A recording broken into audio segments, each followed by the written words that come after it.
Kembali lagi di persembahan untuk Bunda cerdas, keluarga bahagia. Masih bersama saya Fatra dan juga Mbak Rati di sini.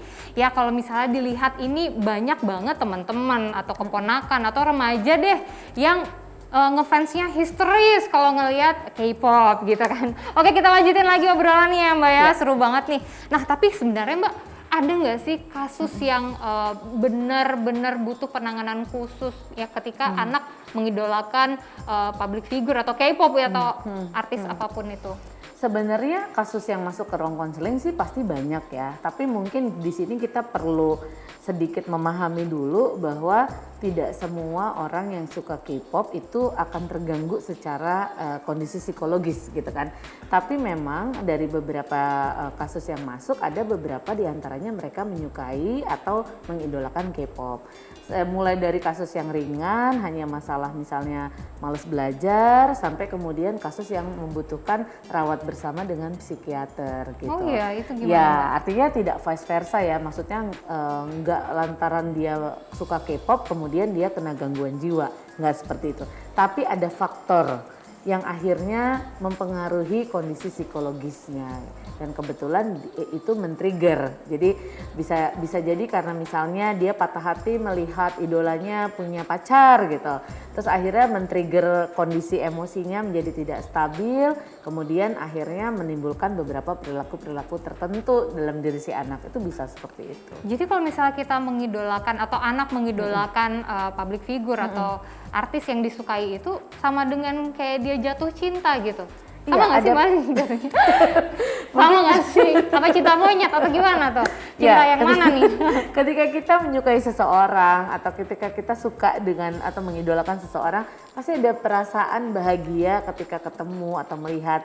Ada yang akhirnya seneng kalau idolanya punya pacar yang cantik gitu kan. Misalnya idolanya cowok, terus pacarnya cantik dan jadi setara gitu. Tapi ada juga yang nggak seneng karena perilaku pacarnya ini nggak sesuai sama dia, jadi ada possessiveness. Nah, ketika nggak sesuai dengan apa yang ada dalam pikirannya dia, itu yang akhirnya menimbulkan perasaan patah hati tadi gitu kan. Tapi ini memang di case-case tertentu ya, yang memang ada riwayat-riwayat atau ada potensi ketidakstabilan secara emosi gitu. Akhirnya mempengaruhi ke kehidupan sehari-hari. Jadi dia seperti mengalami kehidupan yang dialami oleh si idolanya kalau dari beberapa kasus yang pernah saya tanganin gitu. Kalau dari umurnya ada batasan umur atau gimana itu? Yang rentan? Oke. Spesifik umur sih remaja, tapi biasanya starting di sekitar usia 12 tahunan sih. 12 tahun sampai sekitar usia 17 tahunan juga ada. Walaupun ada juga beberapa kasus yang sudah masuk ke akhir remaja banget ya, udah 20-an gitu, tapi sangat suka dengan mengidolakan sesuatu yang akhirnya mengganggu ketentraman jiwanya dia gitu kan. Nah itu masih ada. Cuma memang itu case-case tertentu sih, case-case yang memang secara personality karakternya tidak kuat, terus kemudian ada ketidakstabilan secara emosi dan lain sebagainya gitu. Oke, jadi kalau misalnya anak masih kecil gitu, misal itu pacar aku tuh, misalnya artis K-pop, siapa ya namanya ya? BTS itu tuh.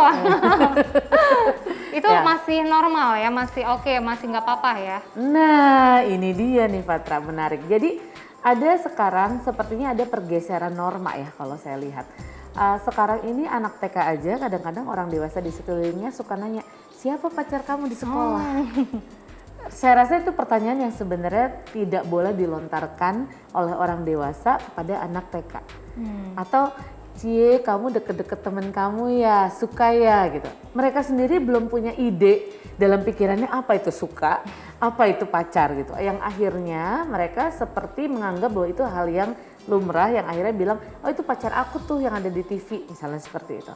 Jadi orang tua perlu tuh mengembalikan pergeseran normanya tadi. Artinya value, temen ya maksudnya gitu. Karena kadang-kadang anak-anak itu nggak tahu pacar itu apa sih, apa ya?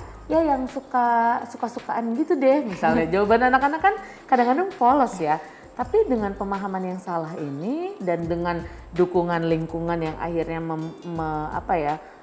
mengusung norma yang berbeda tadi, membuat anak jadi ada multi interpretasi.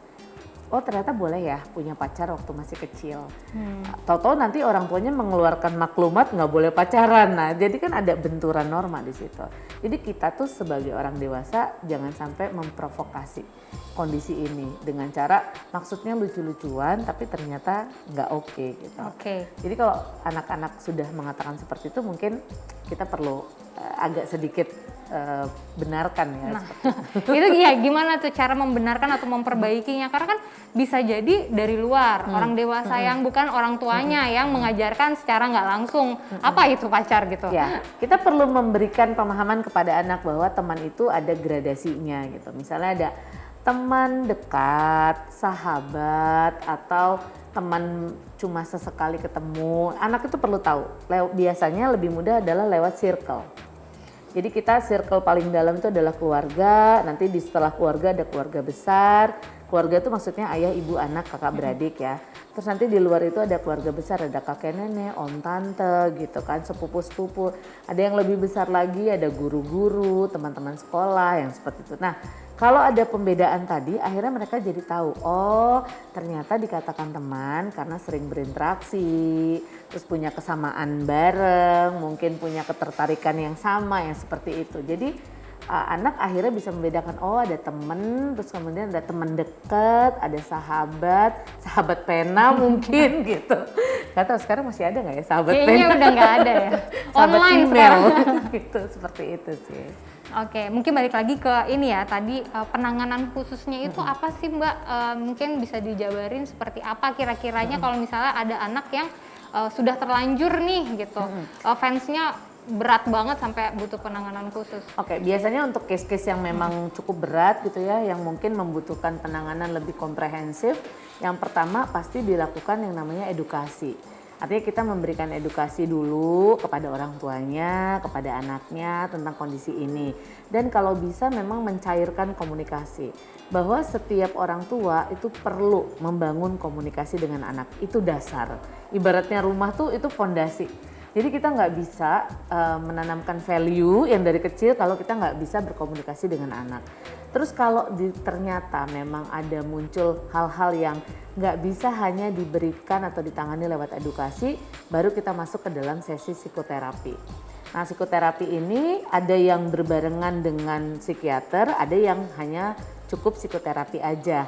Nah, ini kadang-kadang dilakukan memang secara berkala. Tujuannya untuk apa?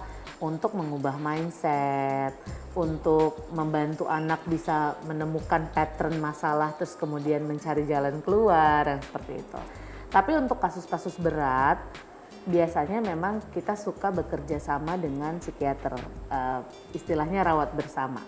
Untuk apa? Karena ada beberapa anak yang self controlnya atau kontrol emosinya belum terlalu baik, jadi membutuhkan farmakoterapi untuk membuat itu menjadi lebih optimal. Seperti itu sih, Fatra. Oke, tadi Mbak Rati bilang psikoterapi. Itu seperti apa sih? Mungkin bisa dikasih gambaran nih, kita orang awam ya kan nggak ngerti gitu.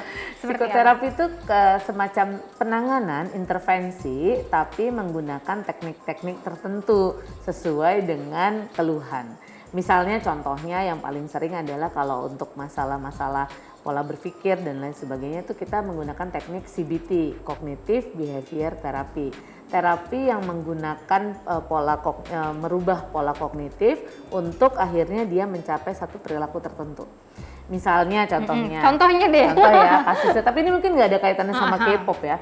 Misalnya ada orang yang ketakutan sekali sama kucing karena dia punya trauma sama kucing, sehingga ada orang yang menyebutkan kata kucing aja dia sampai lari tenggang-langgang. Kebayang dong kehidupannya sesulit apa gitu kan. Kucing di mana-mana. Betul. Nah, akhirnya kita menggunakan teknik CBT ini untuk merubah mindsetnya dia, untuk pelan-pelan mencabut ketakutan terhadap kucingnya, kemudian mengganti dengan pola berpikir yang baru.